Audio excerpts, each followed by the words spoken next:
India TV 9 news Maharashtra.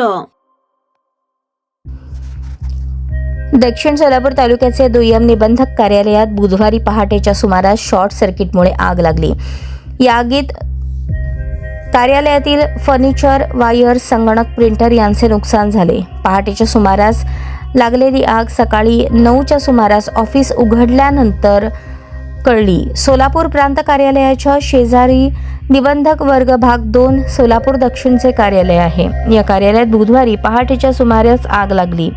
Record रूमला आग लागल्यामुळे धुराचे लोळ परिसरामध्ये पसरले होते. पहाटे या परिसरात कोणीच नसल्याने आग लागलेली कुणाच्या लक्षात आली नाही. सकाळी कार्यालय उघडण्यासाठी आलेल्या कर्मचाऱ्यास आग लागल्याचे लक्षात येताच त्यांनी तात्काळ संबंधित नेत्याला घटनेची माहिती दिली. त्यानंतर अधिकारी घटनास्थळी दाखल झाले. आगीत नुकसान झालेल्या रेकॉर्ड रूमची पाहणी करण्यात आली.